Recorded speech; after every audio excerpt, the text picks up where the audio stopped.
Christian, Jew, Buddhist, Hindu, we all have sinned.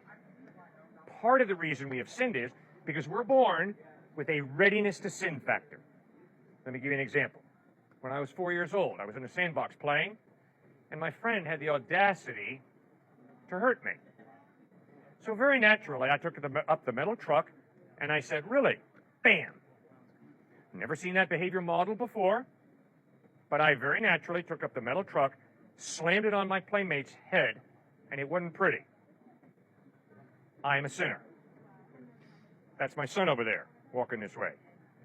He used to sit on a baby chair. I would put a glass of grape juice in front of him, and I would say, Stuart, do not knock this glass of grape juice off this tray. And with a smile from this ear to this ear, he would backhand that glass of grape juice off the tray. He was born a sinner, same way as old man, me, was born a sinner. Now, what does that mean? It means we have a readiness to sin factor. But we cannot blame our sinful nature for what we do, because we still have a free will. So if I slap her and you say, wait a second, Cliff, what'd you just do to her? Why'd you do it? And I say, because of my sinful nature. That's a cop-out, because I still have a will.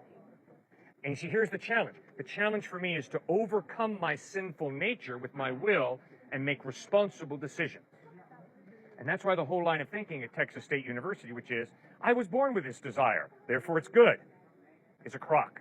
Well, can I ask you then, do you believe that babies are born with an understanding of good versus evil, or do you believe that it was taught by human nature? Good, very good question.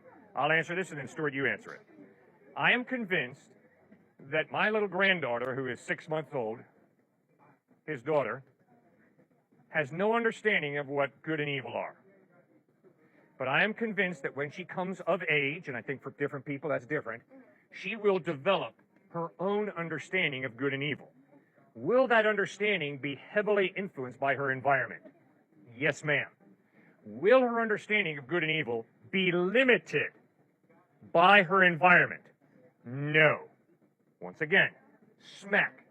Sorry you're getting hit so many times today. You ask me, Cliff, why'd you do it? And I say to you, because I grew up in an environment that taught me that women who wear this color sweatshirt deserve to be smacked. It doesn't cut it. Because although my environment taught me that, I still have a conscience, a rational mind, and I am responsible before God to exercise that and to contradict